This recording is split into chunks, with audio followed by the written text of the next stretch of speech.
নমস্কার, সবাইকে স্বাগত জানিয়ে আমি বিনাল দাস চলে এসেছি আজকে নতুন একটা প্রজেক্ট নিয়ে। আজকে যেটা শিখবো সেটা হলো, আমার কাছে একটা ব্ল্যাঙ্ক অ্যাম্পলিফায়ার বোর্ড আছে। ওকে, এটা আমি অ্যামাজন থেকে অর্ডার করেছিলাম, এসছে। তো এটা যেটা আছে, এটা হলো TDA 2030 বোর্ড আছে। তো এটাকে আমি রেডি করে দেখাবো কীভাবে চলে। মনে রাখবেন, এটা একটা স্টেট্রো বোর্ড। এটা 20+20 ওয়াটসের, মানে দুটো স্পিকারের মধ্যে লাগানো যেতে পারে। ঠিক আছে, এই জায়গাটা হচ্ছে আমার পাওয়ার সেকশান। এখানে একটা লাইন দেখতে পাচ্ছেন, এটা হলো পাওয়ার সেকশান, যেখানে আমার ট্রান্সফরমার থেকে 12 ভোল্টের লাইন ঢুকবে। ঢোকার পর এখানে আমার ব্রিজ রেকটিফায়ার হবে। ব্রিজ রেকটিফায়ার হওয়ার পর এখানে ক্যাপাসিটার দিয়ে ফিল্টার হয়ে তারপর আইসিতে পৌঁছবে। এই জায়গাটা হলো সাউন্ড সেকশান। আমরা যদি এইখানে ডায়াগ্রামটা দেখি, তাহলে ডায়াগ্রামের হচ্ছে এই জায়গাটা হচ্ছে আমার পাওয়ার সেকশান। ওকে, আচ্ছা, এই জায়গাটা হচ্ছে আমার সাউন্ডের সেকশান। ডায়াগ্রাম আমি দিয়ে দেবো একটু পরে, আপনারা দেখলে আরও ভালো বুঝতে পারবেন। ওকে,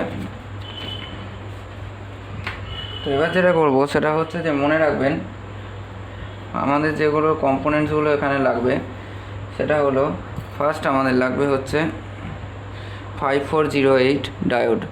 এই ডায়োড হচ্ছে 4007-এর ওপরে, যেটা আমাদের 3 অ্যাম্পিয়ার অবধি এটা সহ্য করতে পারে। তারপর লাগবে হচ্ছে আমাদের ক্যাপাসিটার 2200 UF 25 ভোল্ট ক্যাপাসিটার, দেখতে পাচ্ছেন আপনারা। তারপর লাগবে হচ্ছে আমাদের কিছু 3 পিনের টার্মিনাল ব্লক, 3 পিস লাগবে। এটা হচ্ছে 2030A, ঠিক আছে, এটা হচ্ছে আইসি।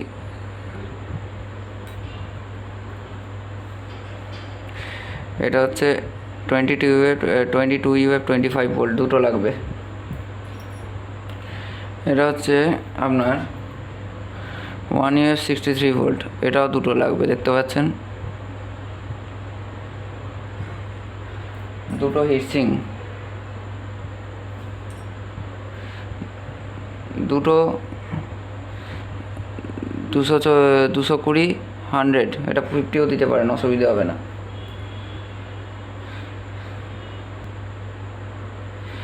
দুটো 104, এটা হচ্ছে আপনার 104 যে 50 ভোল্ট। ওকে,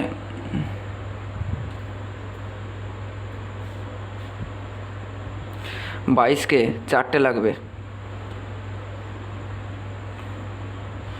680 ohms দুটো লাগবে। 1 ohms দুটো লাগবে। আর লাগবে হচ্ছে কিছু জাম্পার পিনস। ওকে, চলে আসি তাহলে অ্যাসেম্বলিং নিয়ে। ডায়াগ্রাম পেয়ে যাবেন, অসুবিধা হবে না, খুবই ইজি কাজটা।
হর্ন দিই।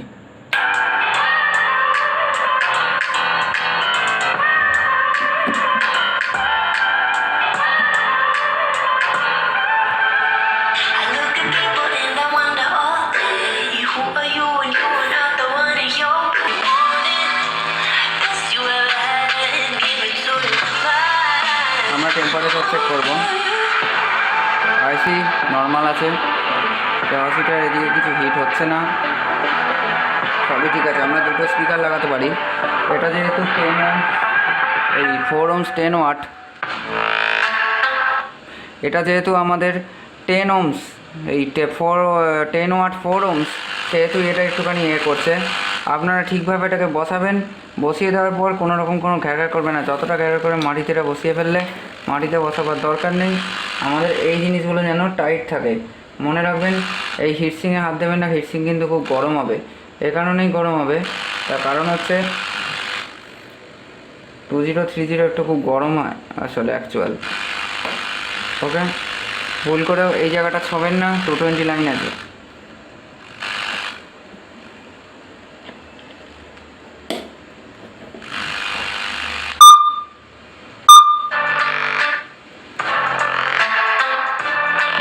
সাউন্ড এখন রাত হয়ে গেছে বলে রাতে দিতে পারছি না।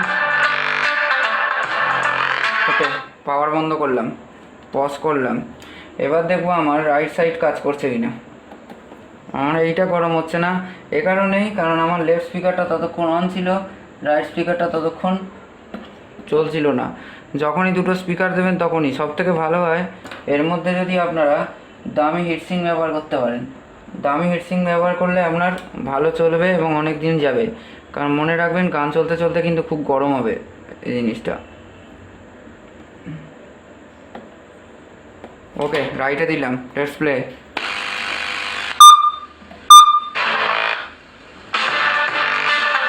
রাইট স্পিকার কাজ করছে, এবার রাইট হিটসিং গরম হচ্ছে।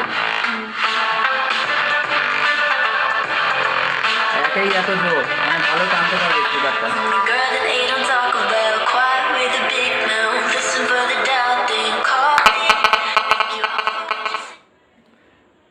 ওকে, আমাদের স্পিকার তাহলে রেডি হয়ে গেল। আপনারা ভালো থাকুন, সুস্থ থাকুন এবং পরের প্রজেক্টের জন্য অপেক্ষায় থাকুন। দেখার জন্য ধন্যবাদ সবাইকে। Good bye.